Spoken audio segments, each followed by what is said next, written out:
नजर डाले तो इस समाज के अंदर कोई बराबर नहीं था। किसी को जुल्म करने का अधिकार था, किसी को लोगों को सताने का अधिकार था, और बराबरी का कोई कॉन्सेप्ट, कोई विचार। देश आजाद हुआ, इस देश का हर नागरिक, अमीर गरीब फकीर सब बराबर।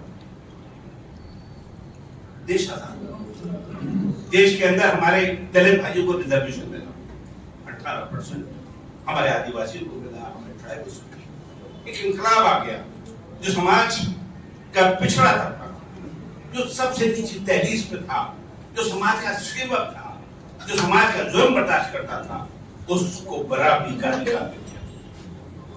देश आगे बढ़ा।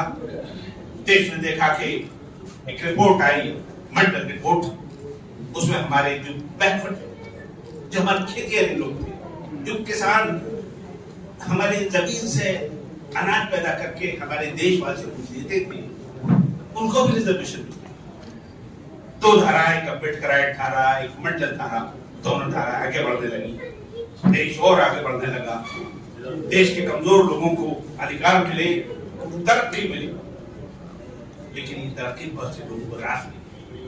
उन्होंने कहा नहीं, हमें उसी समाज में जाना है, हमें उसी घर में जाना है जहां पर हमको हुकूमत करने का अधिकार, जहां में जुल्म करने का। उन लोगों ने धर्म के मामले से सारे तंत्र पर कब्जा कर लिया। धर्म जुल्म करने का तरीका। किताब मैंने पढ़ी, आप लोग पढ़े, उसका title God is not great. वो लिखता है कि reason is poison for man. एक ऐसी सच्चाई है,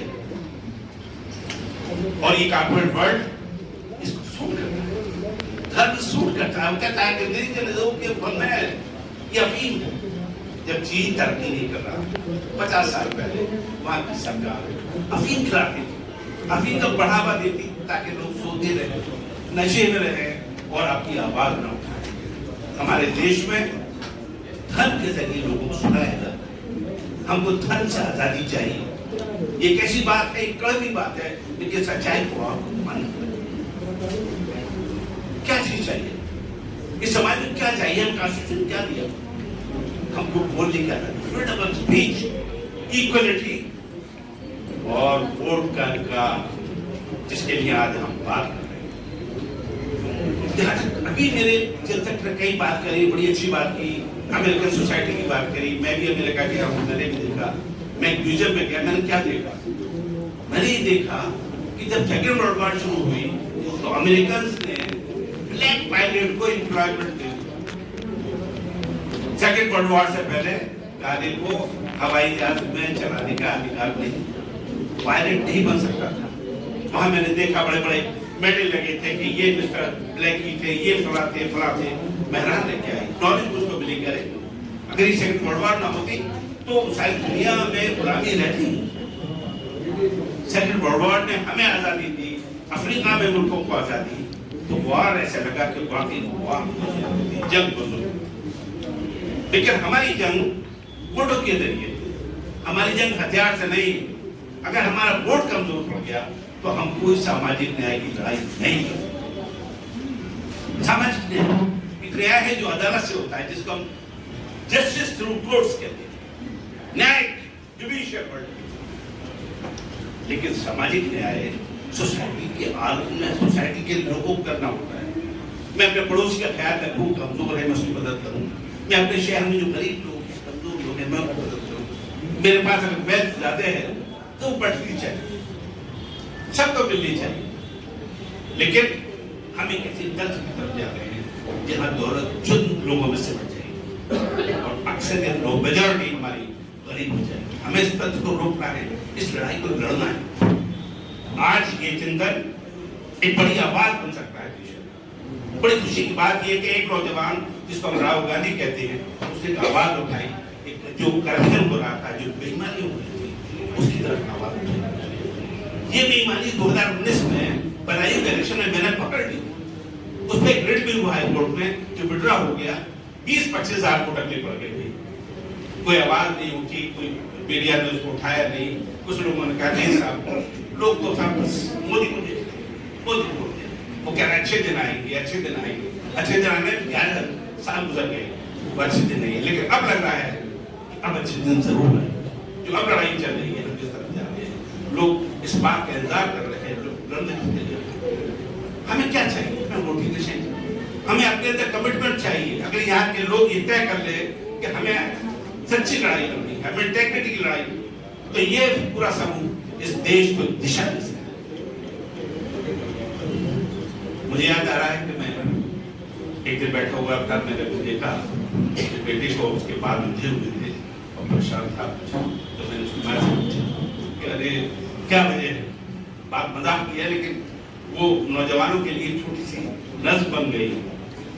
बोले वो इनकी जो दोस्त थी उसका कहीं मंगनी हो रही है, इन्हें बुलाया नहीं है। अच्छा ठीक है भाई, ओके, हर नौजवानों के उसमें होता है।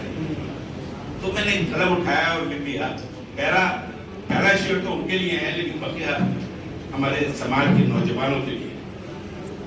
मैंने लिखा कि मेरे कारवां है तू मंजिल तलाश कर, मेरे कारवां है तू मंजिल तलाश कर, चांदी रोटियां कैसा तलाश कर, और चांदी रोटियां कैसा तलाश कर, मजदूर बनकर हमें कब तक रहेगा, मजदूर बनकर हमें कब तक रहेगा, बाजार में तरक्की करने के बाद बाजार में तरक्की करने के बाद तलाश कर मार्केट इकोनॉमी।